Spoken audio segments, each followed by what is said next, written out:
You cannot love, as we shall see in a moment, others without self-love. You cannot be filled with hatred and hostility toward yourself and love somebody else in a healthy manner. You can only get to know other people through knowing yourself. It is through the self that you reach others. You will only, though, get to know yourself if you're surrounded by people who love you and love you in a healthy sort of way. As we shall see, when you're around people who don't love you in a healthy sort of way, you're going to hide parts of yourself from yourself. You're going to become blind to parts of yourself. You're going to be caught up in the emotions of hatred and hostility and revenge and resentment, and your energy and your tension is going to be caught up in those nasty emotions, and you're going to be a nasty person as a result thereof. And as I'll show you in a minute, you're going to be able to love. You're going to be able to, with all of this nastiness, because nasty people do fall in love. Okay? Hateful people fall in love. And we'll see. But we'll see in a minute, it's going to be a peculiar kind of love. It's going to be a love, ultimately, though, that's going to destroy them and the people they love. Many people, I would say a large percentage of children and wives and husbands are destroyed in the name of love. I'm doing this to you because I what? Love you. And yet when you look at what's being done, it's often projecting hate, but hate covered with a veneer of love. So then love that comes from love permits the self and other people to develop. Love that comes from love is liberating. Love that comes from love permits other people to develop their potential. We will see later on that love that comes from hate is love that's destructive, is love that restricts, is love that's possessive, is love that makes the other person a servant of oneself, is love that ultimately degrades other individuals. You see, so in a family, a child has to be raised with love and in a loving sort of way, so that when it loves, it then will create more lovely people and lovely children. Let's look a moment then at the hate instinct. We talked about the love instinct or the life instinct, and now let's look at the death instinct. And there is a death instinct within us. Freud talks about it as saying in man there's an inherent need or desire for him to return to his origins. We, of course, are people, our bodies are made of the earth. Some of you, of course, are familiar with the Bible verse, dust thou art, and to dust thou shalt return. And so he builds his philosophy to a degree by saying then, ultimately, the end point of life is a returning back to the earth itself. And of course, there are philosophical issues that this implies. But I think what is more interesting is how the death instinct is expressed. We saw earlier that the love instinct is expressed in many different ways. So is the death instinct. Let's look at some of the consequences. The death instinct expresses itself in terms of hate. That's an expression of death. When you hate somebody, you also often want to do what? You want to kill them. You want to destroy them, hurt them, make them feel pain. So death comes through you onto the other individual. You see, resentment is an expression of the death instinct. Hostility, hostile aggression, retarding other people's growth and development. What we call disenhancement. Just as love leads to enhancement, hatred leads to disenhancement, disenchantment. Just as love leads to harmony, hatred leads to disharmony. Just as love then leads to growth by the person you're dealing with, hate leads to restriction, holding them back. We, of course, as people have been the victim of hatred. And hatred has locked us into ghettos and locked us into poor schooling and locked us into all kinds of corners and ghettos of all types. Hatred then brings about ultimately the death and destruction of other people. We must recognize that the world is a perfect place. And I've often said, though, that means you don't confuse perfection with good. I didn't say it was necessarily a good place. Perfection and goodness are not one and the same thing. You can be perfectly evil as well as perfectly good. Perfection has to do with the precision of a thing, the precision of relations, the lawfulness between a cause and an effect. It talks about then, when you talk about perfection, you're saying surely this thing is always followed by that thing. Now, then the point I'm trying to get at here then is this. If you have hate in your heart, if you have resentment in your heart, if you have anger and fear in your heart and hostility in your heart, the law of perfection says you are going to create a world that is destructive. You cannot have these emotions in yourself and not produce a destructive kind of world. This, of course, was what Jesus was talking about when he talked about the gospel. Gospel implying what? Good news. When he talks about love thy neighbor as thyself. Greet your enemy with what? Love. Because it is love what? God before all else. Be filled with the love of God. And to be filled with God is to be filled with love. And therefore, a nation of godly people is not a nation that is racist, is not a nation that kills and destroys the earth and kills and destroys its people. You cannot have war, death, and destruction where true and righteous love exists between people. And what Christ was trying to get at then was this. If we could come to love others as we love ourselves, if we could come, and notice it says, as ourselves, which means we love ourselves as well, and it is through the process of loving oneself deeply that we love other people deeply as well. Out of that then becomes a world filled with love, and the kingdom of God comes to earth itself.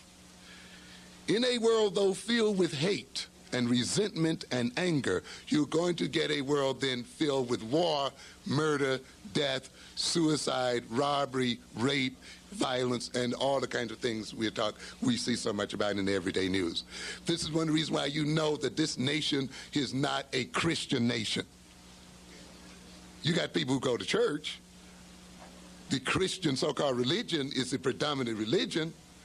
But the people are not filled with Christianity by any stretch of the imagination, ladies and gentlemen. If this country was a true Christian country, we wouldn't even be here talking about black men and black women love and all that kind of thing, would we? We wouldn't be talking about our problems as a what? As a race and as a people. Because that kind of problem would not exist with people who truly love and had the love of God within them. But it is because we don't have that love that we have the kinds of problems we have today. This is why ultimately Jesus and the other prophets can predict the end of the world as being one of death and war, because ultimately people filled with love and egotism and false pride and the other kinds of things are going to bring war and death upon themselves. And this is, of course, is what we see today. Reagan has no love, no righteous love. Gorbachev has no righteous love. People with righteous love cannot make guns and weapons that threaten to destroy the whole of the human race. These weapons come out of what? Hate, fear, anger, pride, resentment, and the other kinds of things. So then, When we express hatred and hostility, we are expressing the hate instinct. And when you see then that death instinct, the hate instinct being expressed, you see then ultimately it leads to the destruction of something. It can lead to the destruction of the buildings you live in. You hate the landlord. You hate the people who live in it. You hate yourself, and then you destroy the buildings around you, destroy the people around you. Anything that gets your neighbor's goat, you do. You like to see them upset. You like to blow their cool. You like to do things to them out of this instinct. Well, some of us can take hate that is expressed against our enemies. So, hey, they deserve whatever they get, right? And they deserve death, or they deserve the pain that we put on them. But you know, there's one thing peculiar about the hate instinct and the death instinct. It's no respecter of persons. Your own death instinct can turn around against you as an individual. You not only can hate other people, but you can what? Hate yourself. And that hatred that destroys other people, that pains other people, that kills other people, that same hatred, when it's curved around toward you, it's not going to stop doing it, is it? It's going to do the same thing to you. It's going to turn right back around into self-destruction, suicide. In some instances, we say the person that commits suicide is the individual who really wanted to kill somebody else. But for some reason, they lacked the courage, or they didn't quite know who they wanted to kill, or what have you, and ultimately they turned then that instinct upon themselves. Hate then leads to self-alienation and self-destruction. It leads to depression. You know, when you're depressed, you talk about yourself. I'm no good. I'm a low so-and-so and so. I don't deserve to live. I'm worthless. The same kind of thing that you tell another person when you hate them. You're low. You're this.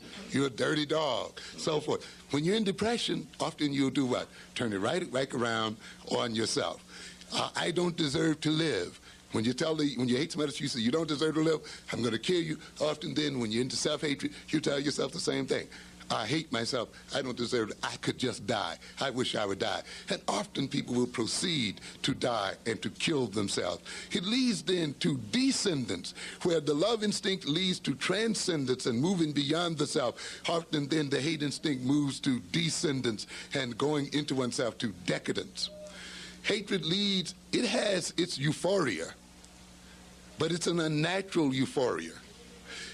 That is, you're going to get your kicks not from self-love and the loving of others, but from trying to deal with your own self-hatred, trying to escape your own self-hatred. You can only feel good when you've hurt somebody. You can only feel good when you've slandered someone, when you cut someone down, embarrassed them, conquered them, beat them in some kind of way. So you have some people, they get a euphoria from hate, but it is a euphoria that leads either to the destruction of themselves or the destruction of someone else. Or in dealing with that euphoria, then they have to go into drugs and alcohols and the other kinds of things as a way of getting a good feeling one way or the other, because hatred is not a good feeling, whether it's expressed outward ultimately or inward. It leads to sadism, the desire to hurt someone else and then get a pleasure from seeing them hurt. You have some people we call sadists, right? Whose only pleasure and sexual pleasure is putting someone else in pain. Often the rapist does not really want sex from the woman. And sometimes with the rapist you can say, well, here it is, you can have all you want. And at that point he loses his interest. He wants you to what? Struggle and fight, and he wants to degrade you and hurt you. And it's only through the degrading of his victim and hurting the victim and forcing the victim against their will and seeing the victim in pain that he gets his climax or gets his sexual jollies, you see. And this is what the sadist is about. A person filled with hate is often a person who can only get pleasure through hurting in one form or another.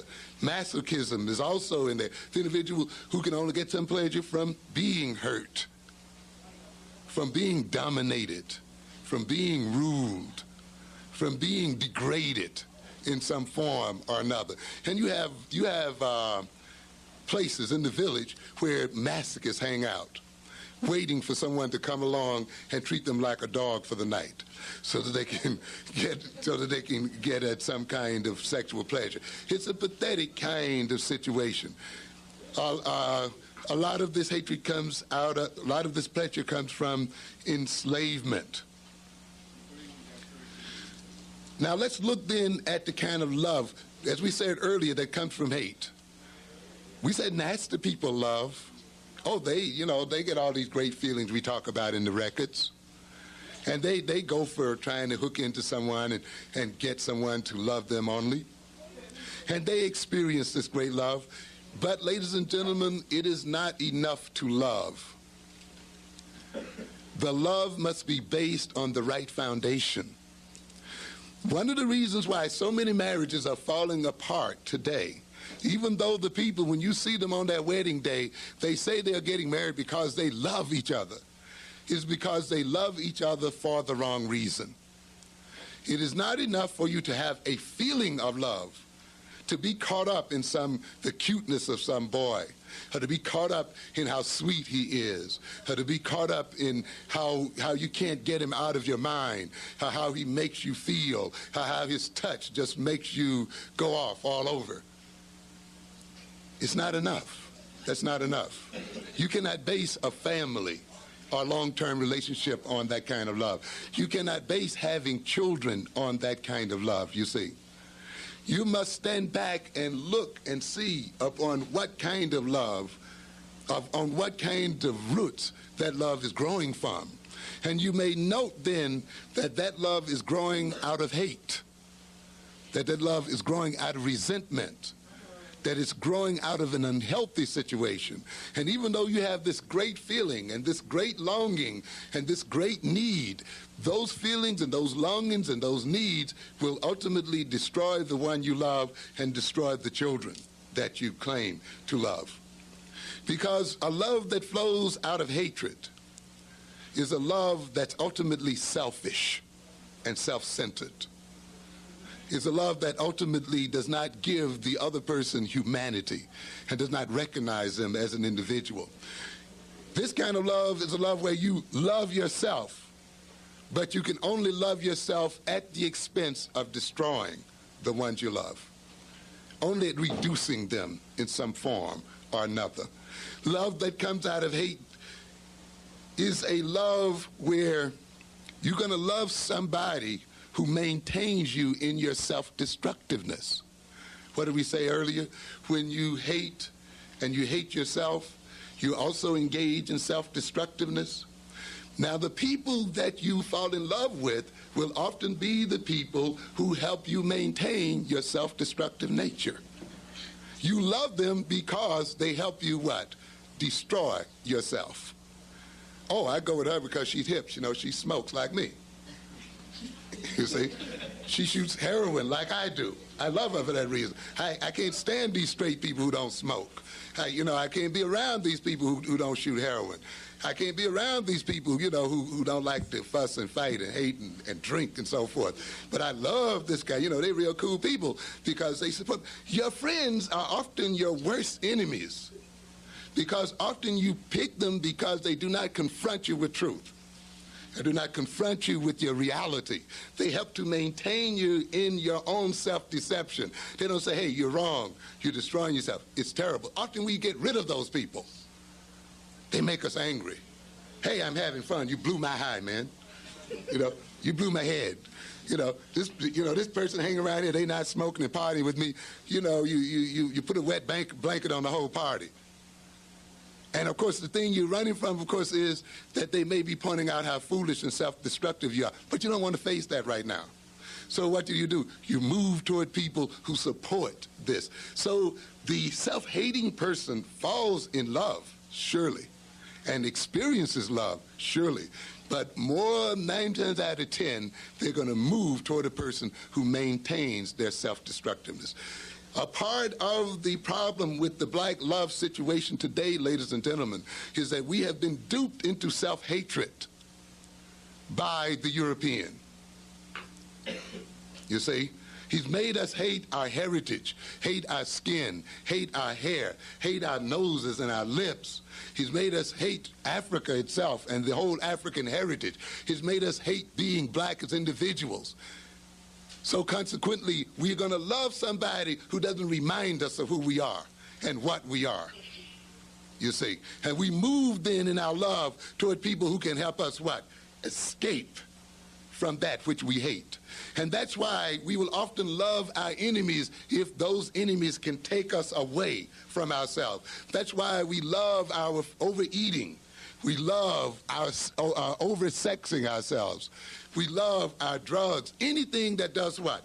Takes us away from our situation, we love it. And you will see, ladies and gentlemen, when you're in an oppressed situation, your world must be reversed. The European is 10% of the world's population, but yet rules over the other 90%. Europeans have no real natural resources or whatever, real natural wealth in their land, but yet they're the richest people on earth. Japan has no natural resources, whatever, but yet it is seen as a powerful nation. These nations can only achieve that by maintaining the other 90% of the world in a state of deception, in a state of craziness and madness. That's the only way it can be done. You can only be robbed when you're deceived and you don't know what to do with the wealth that you have. And this is the community we have here today. The black community here, if we looked at it as a nation, would be the 10th or 9th richest nation on earth, but yet you call yourself poor. You don't want to educate your own children using your own money. You can't build your own schools and build your own universities and build your own nations.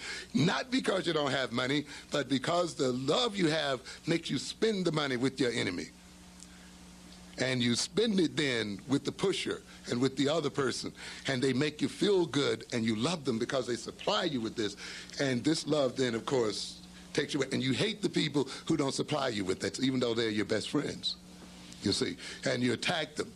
So then this self-hatred that has been introduced into the black man means that often, if we do not clear this self-hatred out, we will love each other, yes, but the kind of love we have for each other will often end up destroying us. It will destroy our children, and we see many of our children are destroyed in the name of what? Love.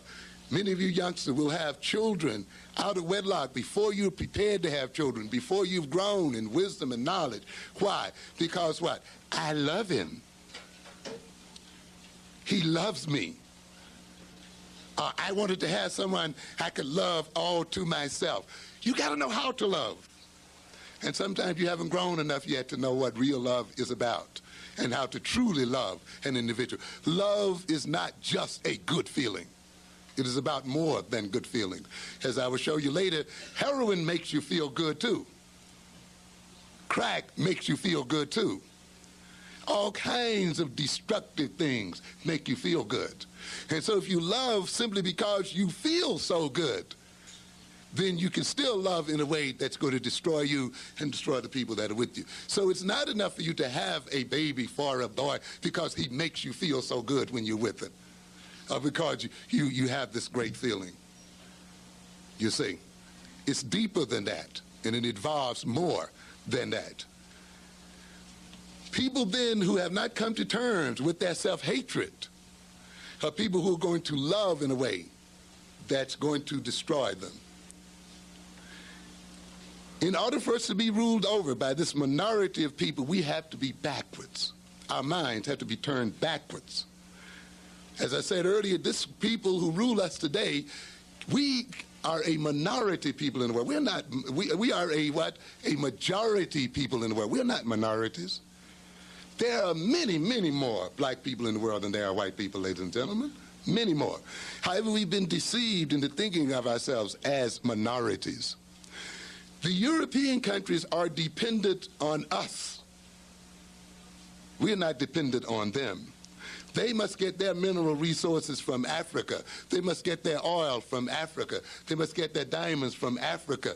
These computers and these technological instruments you see here today are only made possible through the minerals taken from the southern tip of Africa itself, because the minerals and metals are not found in this country at all. up to almost 100% of the metals and other things that make space probing possible, that make satellites possible, that make jet planes possible and so forth, come right out of the soils of Africa. And yet we see Africans over there starving to death, ladies and gentlemen. And then they're projected as being what? Dependent nations. But it is the European who is dependent, but he must make you think, what? That you are dependent. It's the old con game, isn't it? Yeah. This is the only way a minority of people can rule over a giant. You see, it's by conning them. It's like, you're the weak one. You're the dependent one. You need me. You can't live without me. You can't have all these TVs and this stuff if I didn't exist in the world. And of course, when you think that, you then submit and give your wealth away and hand it to them and let them have it. And then they, of course, use that same wealth against you to destroy you, to restrict you in various sorts of ways. So we must be, so when you're filled with self-hate, your mind is reversed. What it means is this: you will love the things that destroy you, and you will hate the things that advance your growth. And you watch and look at your behavior. Look at the behavior of your compatriots and watch if what I'm saying is not true. I hate to read. I hate to study. I hate to learn. Oh, but I love to party. I love to smoke. I love to drink. I love to screw. I love to, ho. And all the loves often you will find will be loves that what? That don't advance you one bit, and yet you can't get over them. You're addicted to them, you see. But the things that lead to growth in wisdom, knowledge, you see, self-understanding and self-discovery, healthy relations, self-control, all those things are hateful. But this is the only way a minority can rule over a majority of people, is by turning their minds backwards so that they love the things that destroy them and hate the things that move them forward. In order for these people to rule over us, we must hate learning. It has to be built into us. We must think that we can't do math. Because you see, if we do math, if we were into learning, if we were into research and into thinking and into, real philosophical ideas and abstractions, we would defeat those people. They know it. So consequently, what they must do is rob you of all of these things so that they may stay in their place. And you'll see that even in the man-woman relationship. A man often robbing the woman of any intellectual growth, any personal growth, any knowledge, any wisdom, because he sees that as the only way he can rule over her and maintain her under control. And if she shows that she's growing and developing, he gets angry and resentful and hateful. I tell many of my students sometimes, my female students into my classes at the college, before you get through being educated, many of your husbands are going to leave you, or your family's going to break up. And of course, some of them get angry. What? Who are you to say to what? So-and-so. But I know the nature of what? Many of the men you deal with. Jealousy. You're hanging out with those college boys. You see, or now you're getting too smart, or now you're trying to move past me.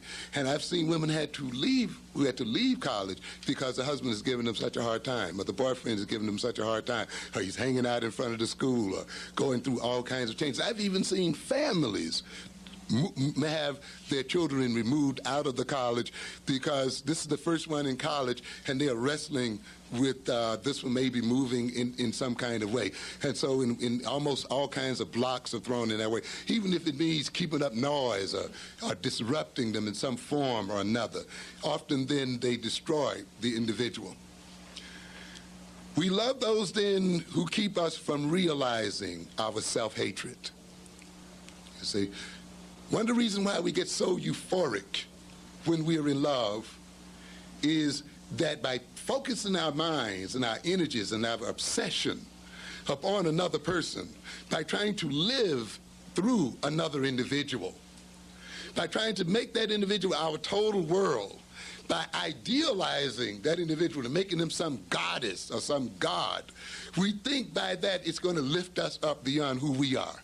It helps us to avoid knowing who and what we are. It keeps us from hating ourselves. Through their love, we come to love ourselves. And in that sense, that's why we get stuck on them. We feel that we need them. And when they leave us, we experience what? Depression and suicidal kinds of drives and so forth. Because that self-hatred, which they've made us escape from while they were with us, now comes back to haunt us again, and we get involved. Some people get drunk, and some people actually commit suicide when their lovers leave them, you see, and so forth. So often then, this love, this euphoria that we feel for other individuals is a euphoria based on the fact that they have taken us from truth and taken us from reality and taken us outside of us. That's one reason why we say love is what? Blind. Blinds the individual to reality. So that person you're in love with is not, and who claims to love you back, particularly if that love feeds your self-hatred or helps you to escape your own reality, is not doing you a favor. As a matter of fact, they are a part of the problem. That is why often the ones we love are the ones who what? Hurt us and destroy us. In a way, we almost set ourselves up for it when our love is based on unhealthy roots. The consequences of the fear instinct. There's also fear there as well. We often hate the things we fear. The love for our aggressors comes out of fear. What I mean by that? You know, a very peculiar thing happens. You ever ask yourself the question, the Europeans enslaved us, hundreds of thousands of our ancestors died on the ships coming over here, and some of you youngsters and others, when you have a chance to read about how the African was transported over to this country, if it doesn't fill you with hurt and tears, then of course I don't know, it's hard to describe what you would be. Take time and read this kind of situation where people had to go for weeks at a time with no headroom, with maybe about this much room between them and the floor where they could never stand up, where they laid down on the rough planks and the sea, as it moved the ship, rubbed the very skin and meat off their bones, where they had to lay in their own urination and their own defecation, where they were chained often to people who were dead next door to them and so forth. Look at that kind of thing. You see, many of us can only love our enemies because we haven't read it and we've forgotten. Many of us don't want to read it because it does fill us with anger and hatred and fear and so forth. Many of us avoid Black history because we try to avoid the fear and the anger and the bad feelings it's going to produce in us. But when we avoid it, it also means that we avoid knowing ourselves and who we are as a people. Of course, the slavery is another adventure. Jim Crowism, racial discrimination, all of this. Yet at the end of all of this, why is it that we want to marry these people? Why is it that we want to sleep with them and live with them and roll with them? Why is it that we just forget all of the things that they have done to our grandparents and our great-grandparents and the things they're doing to us right now and the things they're going to do to us in the future? You see, why do we do that, you see? Why do we want hair like them? Why do we want noses like them? Why do we want skin color like them? Why do we want to talk like them and walk like them and be like them after they have done all of this kind of stuff to us as a people? Why do we love them more than we love ourselves? Have you ever thought about that kind of issue? And yet this happens all the time.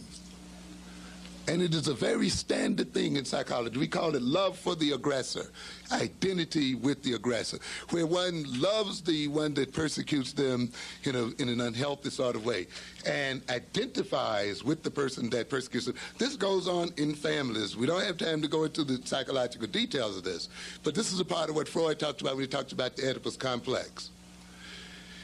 that his theory is that the boy comes to be like his father because the boy hates his father. And it's a very interesting kind of concept there. He wants to get rid of his father.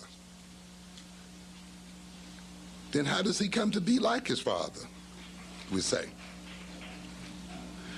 Because if he comes out and actually tells his father how much he hates him, the father might do what? Destroy him. You see? He's dependent upon his father. He needs his father. And that need and dependency, that fear that his father will hurt him or destroy him, the fact that he feels weak relative to his father, then sets him up to say, I can't express my hatred. I can't express my hostility. And yet this hostility is tearing me apart. This hatred is tearing me apart. How can I get rid of it? And he gets rid of it by saying, then, I'll do what my father says do. I'll be like my father.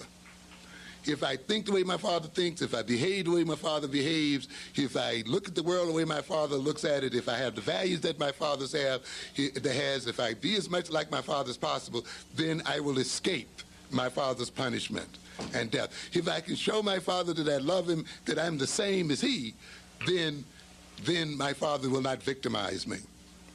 Now, it's a peculiar theory, but it has some interesting aspects about it.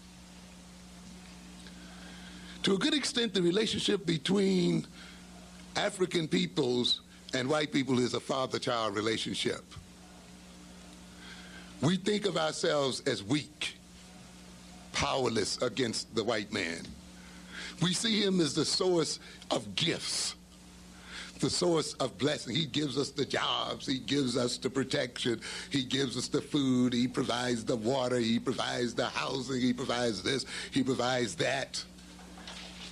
You see? And we also think because we're weak, we cannot go directly against him to destroy him, even though he hurts us, even though he degrades us, even though he frustrates us, even though he enslaves us and discriminates against us. We still don't quite get up the drive to say, well, I'm going to destroy this person who degrades me and who is destroying me. Because we feel as if we need him in some kind of way, that we can't live without him. He also tells us that you suffer because you have a different color. You suffer because you have a different kind of shaped nose. You suffer because you have a different hair.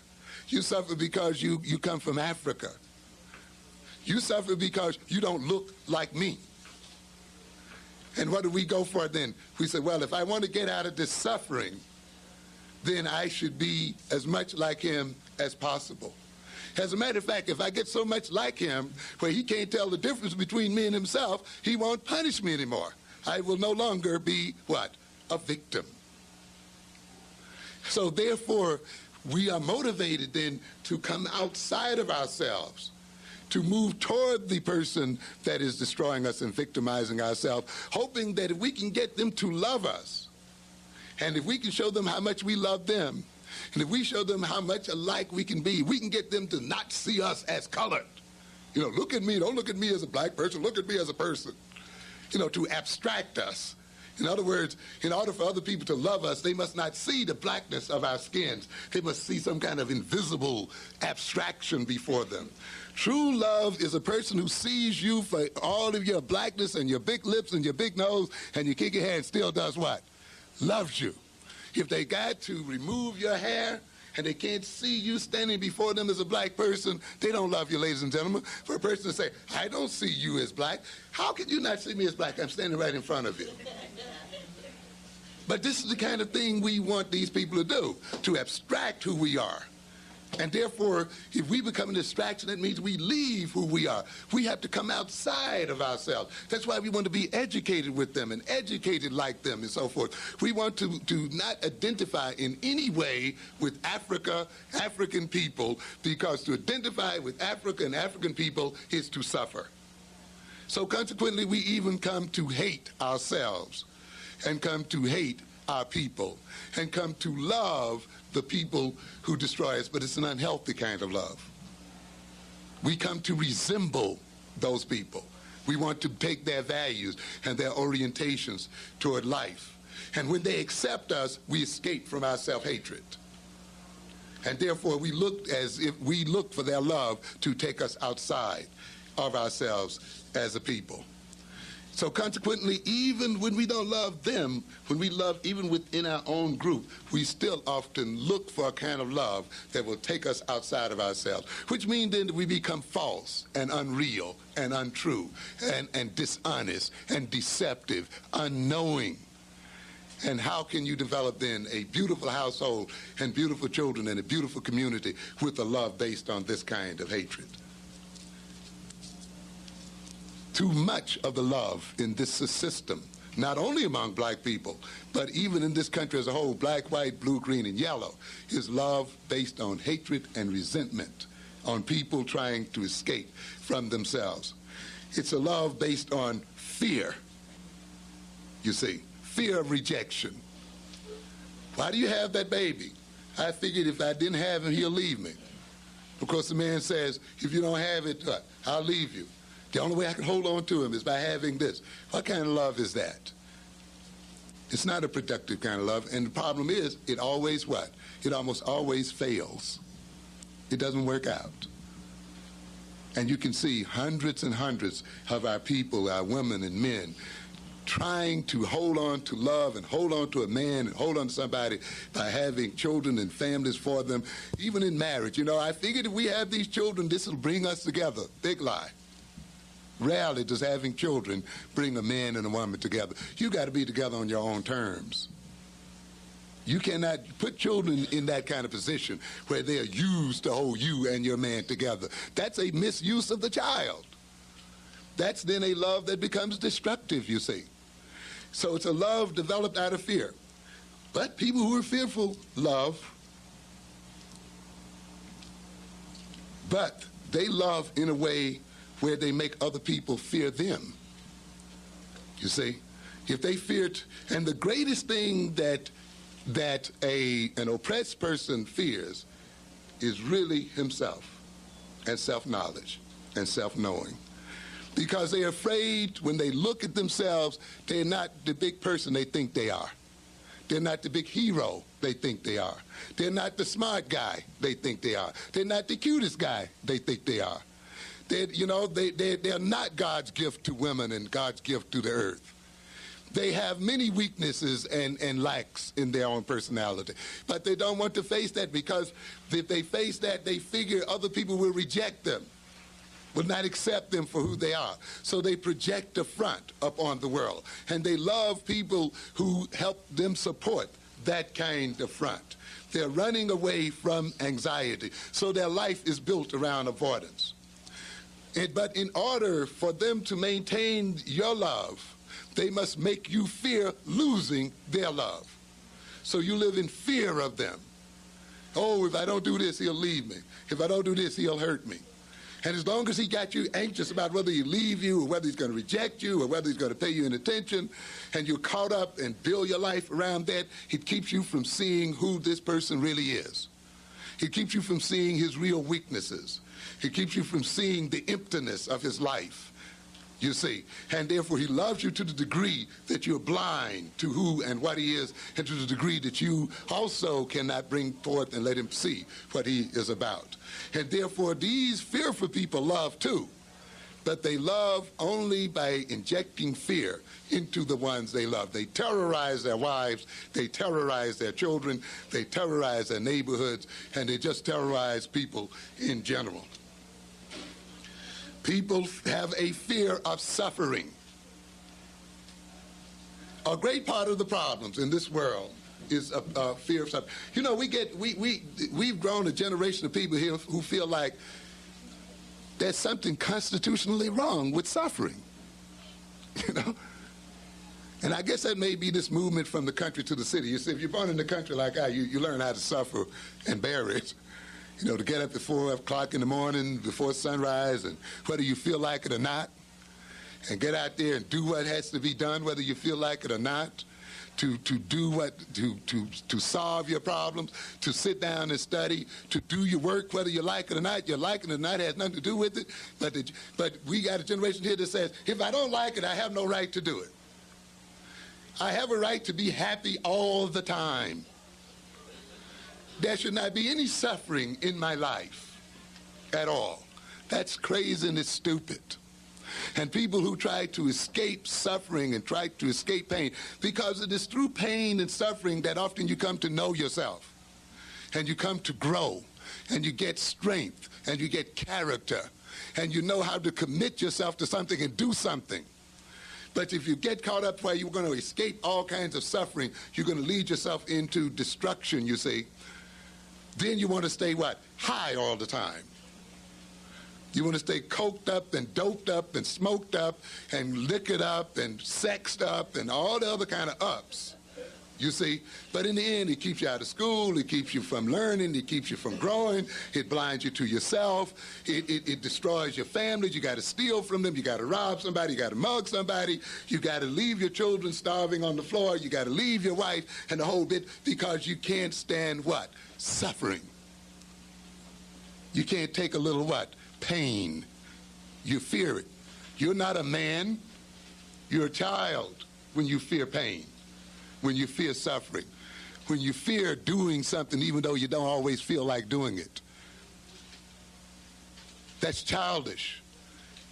And yet then many of us, because we have suffered, we figure we have a right now to live happy, forever after.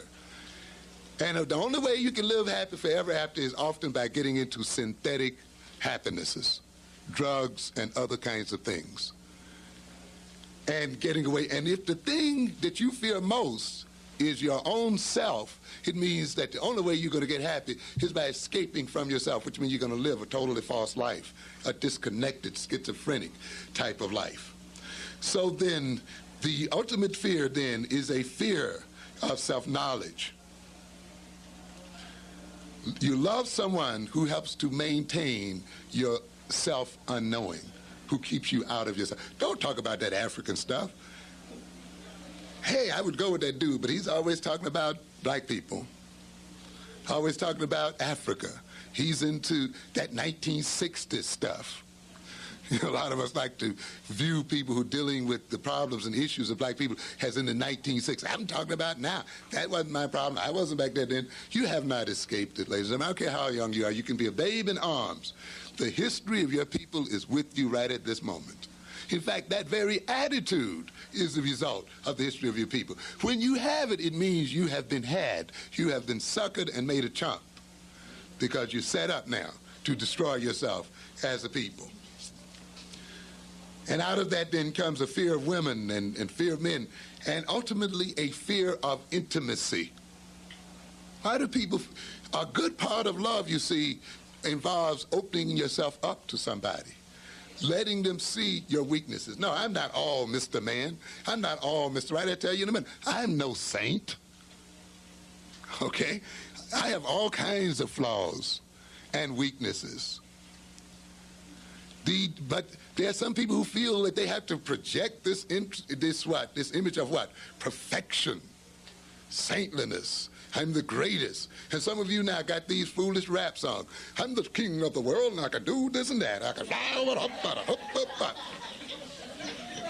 and notice it.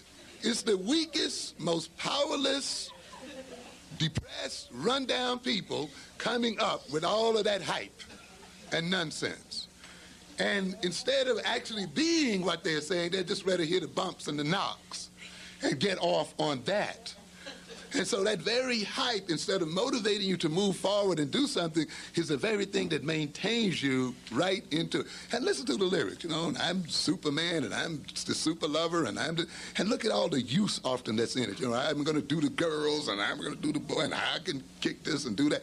And watch it. It's filled with unproductive kinds of behavior. But at the same time, it hypes people up, you see, in some kind of way. And at some of our concerts, we've seen people even fighting and struggling with each other at the very concerts where this kind of thing is happening. Even though I grant you, many of the rap lyrics I do have positive things, so I'm making a generalization here, and I listen to the rap. Some of the rap is very good, and it's an excellent medium for getting across some good messages as well.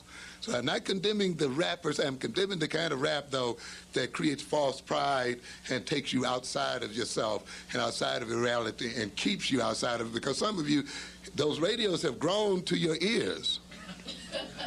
You can't get rid of it. Look at what Nakasone said about us the other day.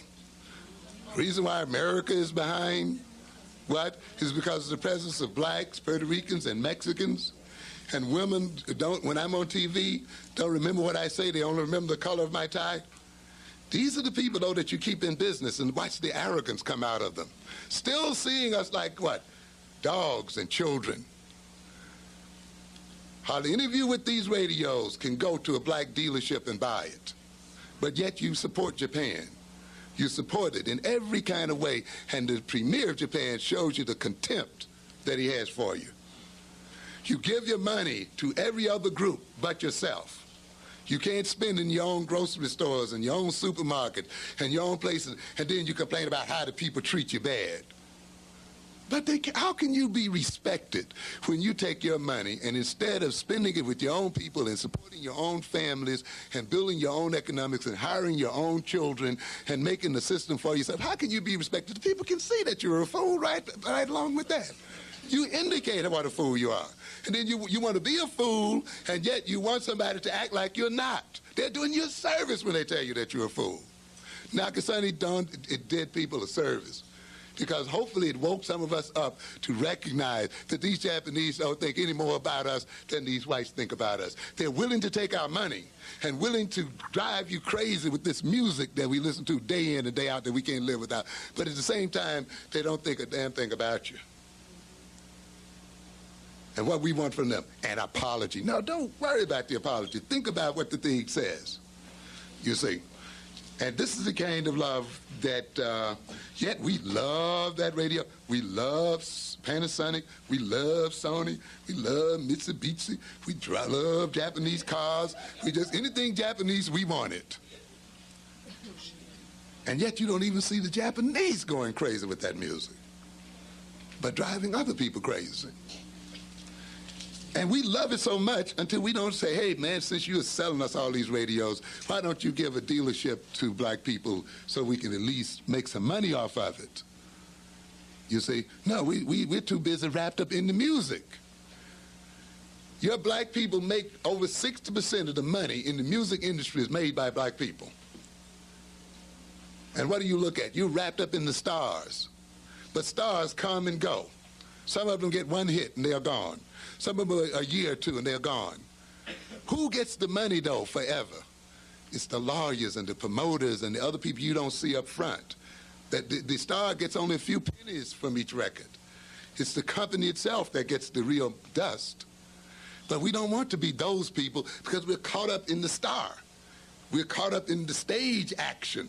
We're caught up in the video. You are giving billions of dollars away to another people that you can give to yourself and to your children. But because you're caught up in the music, and the music takes you outside of who you are and what you are then robbed, and you wonder why you can't make it in the world. You see, because we're hung up into what? Good feelings and fear. So then when people are raised in fear and hatred and self-hatred, their love based on that self-hatred is going to be a love that's ultimately destructive. It means then that we want to escape intimacy, and yet intimacy is a major part of love. Exposing oneself to being hurt. You see, many people, I can't love because what? I'm going to be hurt. I can't stand it. I can't stand being hurt. So either I want love, or else if I do fall in love, as the song goes, when I fall in love, it will be forever. Right? That way I won't have to feel the pain if it leaves me. And so you drive a man crazy. You drive a woman crazy, because even when they spit in your face, you still cling on and hold on. Because you say, oh, it's raining. You say, why? Because you're afraid that you don't have enough strength and power to survive and be on your own. So then, often then, you don't want to reveal yourself and open yourself up because you tend to think, if they really knew who I was, they wouldn't love me. You see? So then you cut yourself off and you love with a part of yourself. That leads to frigidity. That leads to impotence. That leads to unsatisfactory sexual relationships. That leads then to deception and dishonesty in your relationship with your boyfriend, in the relationship to your husband, in relationship to your wife, because you're afraid, and the man that says, well, if I let her know I'm weak, she'll take that weakness and manipulate me with it, take advantage of me with it. And the woman says the same thing. So you have two people here who live in hypocrisy, one with the other. So consequently, we escape intimacy. These people then who love out of fear and hatred then fear being self-revealing because it makes them vulnerable. They also fear commitment, which is another part of love. To commit oneself to another person, to commit yourself to their protection and to sharing with them and caring for them, to put your resources at their disposal, to struggle to make life better for them and yourself. But people who have self-doubt, people who have self-hatred, people who've been outside of themselves and therefore have not developed their talents, have problems with commitment. Because they want to appear often to be successful and powerful and great and filled with beauty and all this other kinds of stuff. And they feel if they make a commitment, then they will fail. They will be shown for what they really are. Their inability to provide for their families, their inability to protect their women, their inability to educate their children, their inability to provide for their community and their race and their group. So if you don't want to be embarrassed, if you don't want to be perceived as a failure, then you make no what? No commitments. You see? And therefore people who love out of fear, who love out of self-hatred, who love out of their inferiority complex, love people who don't demand anything from them, who don't require that they what? Commit themselves in some fashion or other. So you're going to find that you love this woman to the degree that what? She doesn't ask you for anything.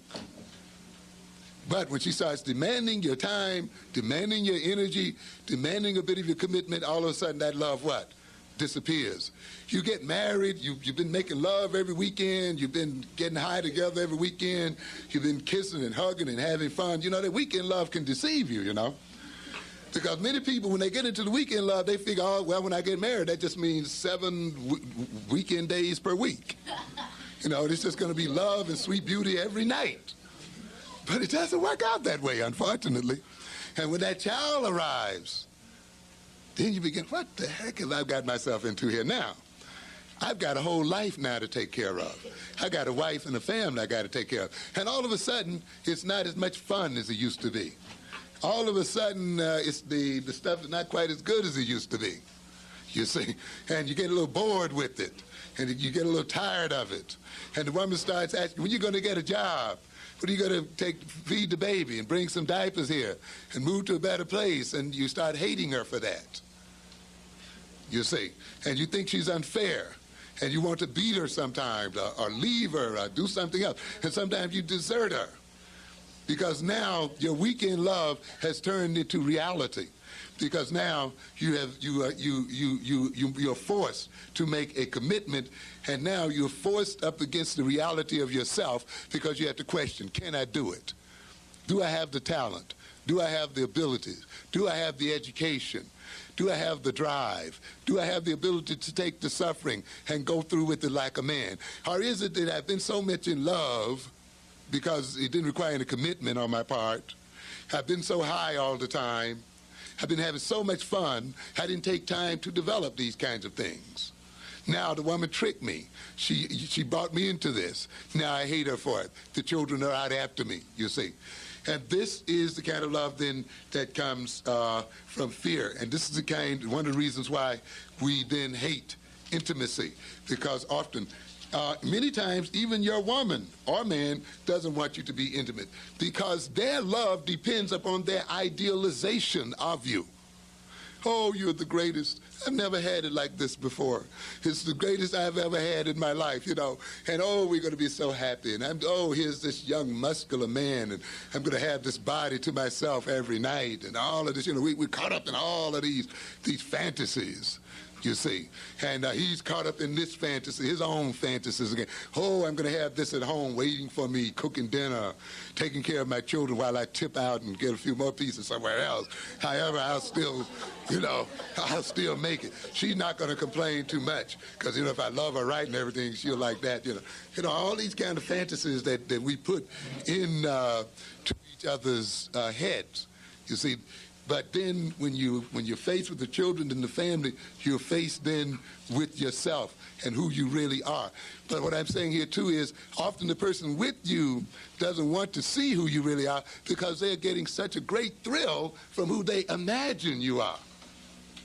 We often then fall in love with love, you see. We fall in love with the feeling. Hey, don't spoil this thing with reality, man, please. You know, so even when the person is really acting out and showing you what kind of a nasty, selfish, self-centered individual they are, you sit there and decide not to see it. Or you say, well, with enough love, I'll change him. A woman's greatest mistake. You are not going to change a man. You can have all the kind of love, and often because you had the wrong love anyway, but you can have all the kind of love, women, that you think you have for a man. Do not deceive yourself. It is very, very difficult to change a man. And to think that you're going to change a man after you get married to them is to wallow in deep self-deception. If he's not halfway right or three-fourths right before you get hooked up, leave the man alone, I'm telling you. Leave. Cut it out. If you cannot make him what he should be before you get committed and before you have the children, watch out. When you have the children, it's going to be too late. But often, because you feel so good, you give yourself these lies. Oh, with enough love, with understanding, we are going to communicate with each other and all that kind of stuff. And it doesn't happen. It doesn't get around to it. And to a good extent, then, the woman ends up getting what she deserves. Because often her friends, her parents, her elders, other people are telling her all the time, this guy's no good, using you. But what do you do with that friend? Curse him out. Mind your own business. You know, and the whole bit, you're just jealous. You know, and we rationalize it in all kinds of ways. And consequently, then, we want to act surprised and disappointed when the truth finally comes through. And then we want to leave. Sometimes we want to hurt the children. Well, nobody cares about me. Why should I care about somebody else? And often this is done in reference to the children. You look at the children and you see your husband or the man who left you, and you hate them for it. And you project into them their hatred. Or you sit around them and you talk about how evil and terrible men are. And you make the boys not want to be men.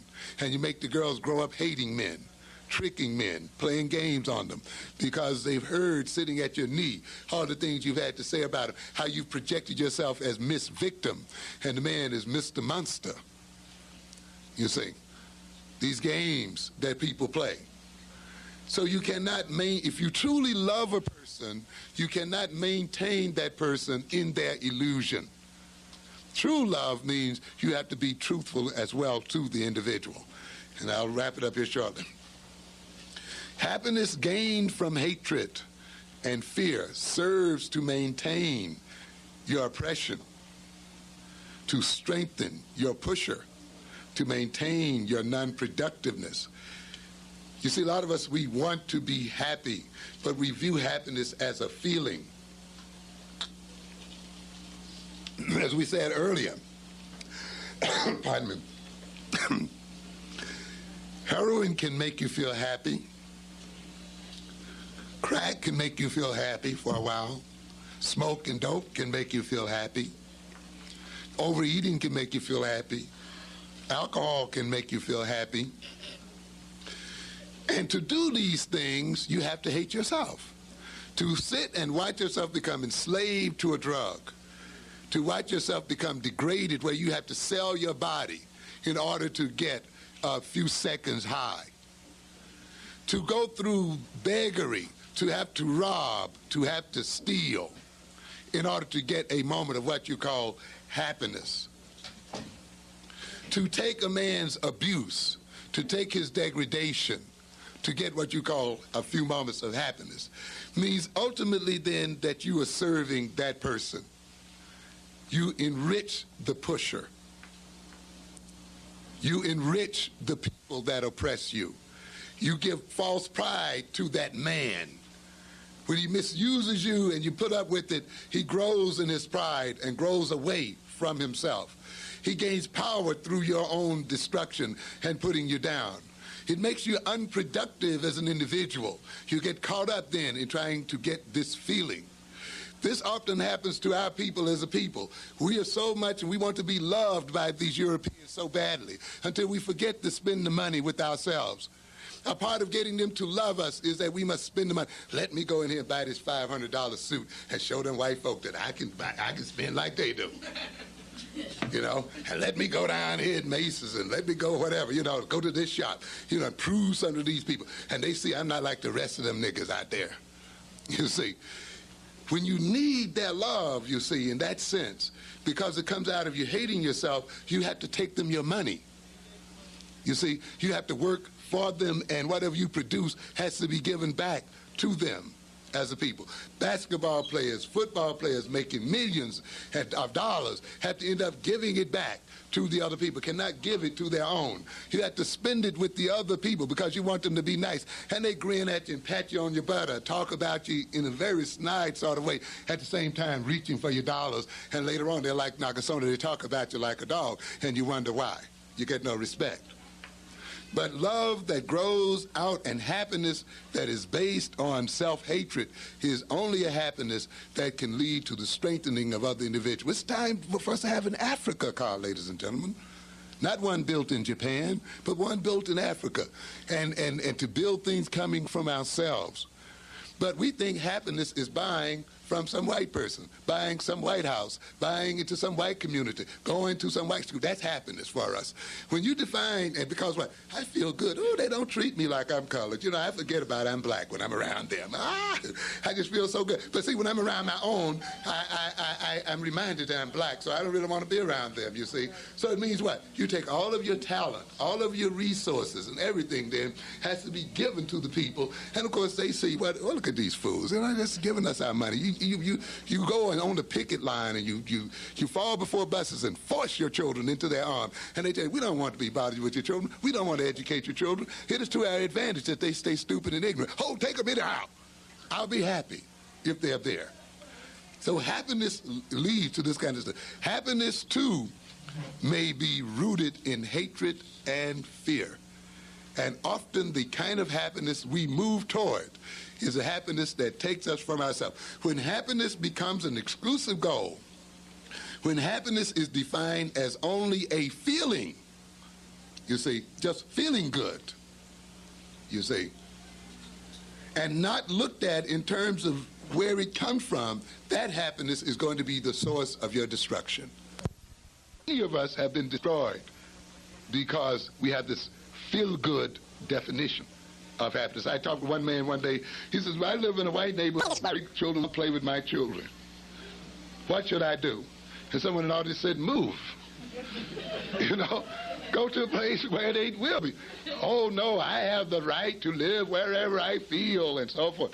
And I said, well, isn't it interesting that the white man can feel like he has all kinds of rights in the world, and it doesn't necessitate him living with black people at all. He doesn't feel like he's been deprived of a thing for not living with black people. He doesn't feel like he's deprived of a thing for not spending money with black people. He doesn't feel like he's been deprived of a thing for not sending his children in black schools. But we are the ones who feel deprived. You see, we feel deprived if we can't live with them. We feel deprived if we can't spend our money with them, you see. We feel deprived if our children are not in school with them, you see. We would be happy when this can happen, which means that we give them our children, we give them our money, we give everything to them, and means ultimately that we cannot give our children anything. And then when they have to rob and steal and filch and carry on, we wonder what's wrong with them. It is not what's wrong with the children, ladies and gentlemen. It is what's wrong with us as black adults. that set these children up for this, because we are looking for a happiness that is bound, if it's based on fear and self-hatred, to destroy our children. And we'll justify it by saying we love them and we want them to get the best, which often ends up what? The other way around. I got to end it here. One other thing, marriage. Marriage is an opportunity for self-growth. It's an opportunity for self-discovery, you see. Having children is also an opportunity for further maturing of your personality, for further personality development. Because, of course, if you work honestly in your marriage, you work honestly in your love relationship, it helps you to see who and what you are. If you have a good, honest relationship with another person, that person serves as a mirror to help you see the real you. And in seeing the real you, you correct the flaws and you correct the weaknesses and you deal with the weaknesses and so forth. So if the other person is understanding and not condemning, if the other person is not over-idealizing you and needs to make you some great hero or some god or goddess, it then will give you a chance then to grow. If they accept you for who you are, with the idea, though, that their acceptance means that you will continue to grow and develop, you see, then they're providing a real, natural, and healthy kind of love for you. Marriage and having children provides that kind of opportunity. If the people are not afraid, if they're not hiding things, if they're not filled with self-hatred and hostility, if they want to be honest with each other and open with each other, then they will grow in strength and power and love, and their families will grow beautifully and wonderfully. When you have children, often they make you reflect back upon your own childhood. Often we use our children to correct the things that happen to us as children. Some of us do it the wrong way, though. We're so determined that they're not going to have the kind of childhood we had as children, we end up spoiling them and creating problems for them.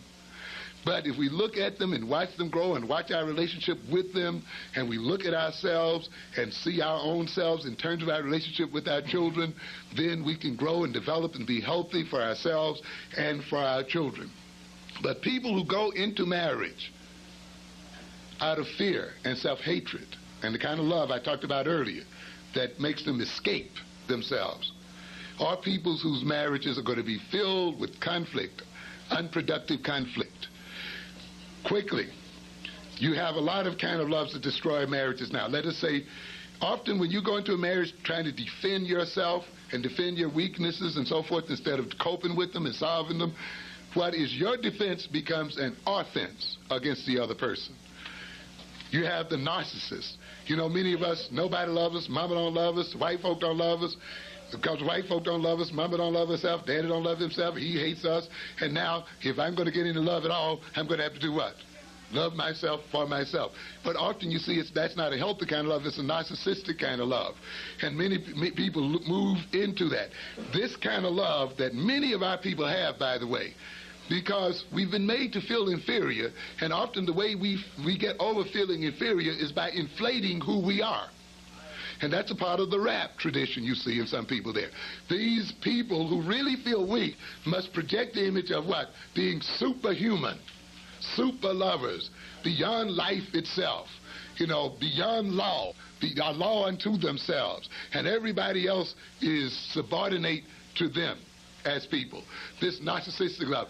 He can only love then, the love, narcissistic love is only possible if the other gives up their individuality and rights for the benefit of others. I've seen some African types, by the way, those who go into African tradition, also go in it with a narcissistic motivation. I am the African king, and the African woman is to support her man and not object to anything he says. And she gets identity totally through me. She must live for me. Her whole identity is with me. This is what the true African woman does.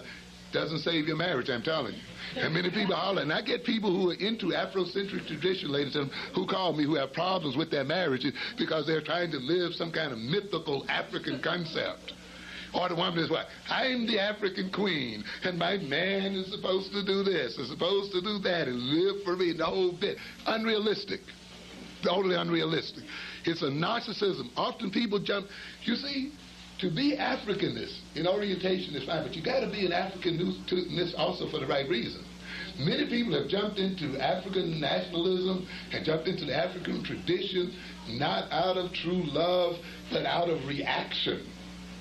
The white people hate us, they never love us, so let's jump back and be African. If they did love us, I wouldn't have to be this, you see. So it's a reactionary kind of thing. And you see it then expressed sometimes even within a so-called African-oriented organization. Love is only, and the narcissistic woman, love is only possible if I can sacrifice myself for you. You know, I'll die for you. I'll, give up everything I have for you. And I'll live exclusively for you. And what's yours is mine, and so forth. You give up your own individuality. But a narcissist can only love somebody who gives up everything for themselves. And they can see love operating on this. Then we have the dependent types. I want to be cared for and protected. I've been robbed. A lot of us as black people love out of deprivation. We've been deprived of freedom. We've been deprived of housing. We've been deprived of schooling. We've been deprived of love. We've been deprived of this. And what are we going to do? We're going to find this man who's going to make up for all of our deprivations. You see, and we're so deprived, and of course the men are willing to oblige you until they get a piece, right? Oh, baby, I'm everything to you. When you love me, I'm going to be all the whole bit to you. And they'll go along with that for a while until it's enjoyed. Then after a while, though, that kind of love stops. You're everything to you. Ladies and gentlemen, another person cannot be everything to you.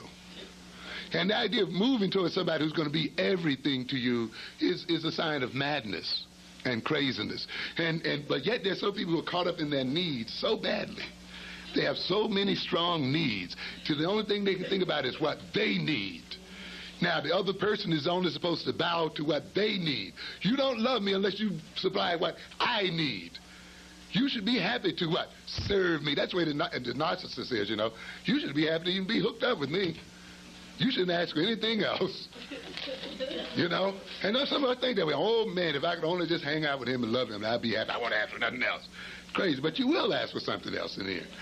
I want to be cared for. So many of us want to become children again, and many black women get into this thing. I want some man that can permit me to be like the white woman, because that image is, she's cared for her husband, protected the white man, have all that. So I want this kind of man, but at least unrealistic kind of things, You must recognize your man is in bondage. He's got struggles on his hand. He is not going to supply you like a white man supplies his woman, because his economic, social, and political reality is not that of a white man. And for you to hold those images, those old Dallas images in your head, and even those Bill Cosby images in your head, and even these other images in your head are often going to mislead you. Look at what is real and deal with what is real. We have that dependent type. It's the consumer type. I'm afraid to be a man. I'm afraid to be a woman, a father, a mother. So I need a mother and I need a father. So instead of you marrying a man and sharing equal with, you want to marry your daddy in disguise. Or you want a mama in disguise. In one way or another. You want to be taken care of. You want a sugar daddy. You want to be a baby for the rest of your life. Consuming and buying to fill up for the emptiness in your life. And so forth. And then we have the master-slave love. Well, the white man dominates me and they rule over me. I'm going to be what? The boss in my house. And I'm going to, often what happens, the slave turns over to try to enslave other people.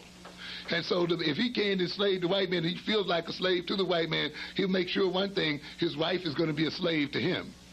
And his children are going to be a slave to him. And nobody is going to have a right to rule over him or have anything to say. He who does not want to be dominated must dominate others. And he sees his wife as being independent, as having a mind of her own, as her attempt to dominate him, to rule him, to make him look bad. So often he can only love a slave, a dumb woman, or somebody who he figures will not challenge him or see through his weaknesses. We have the phallic lover, the Mr. Man. He's totally man. You see, he has no femininity in him whatsoever. You can love me and I'll love you only to the extent that you make me feel that I'm a man. Very difficult. Ladies and gentlemen, much for your attention.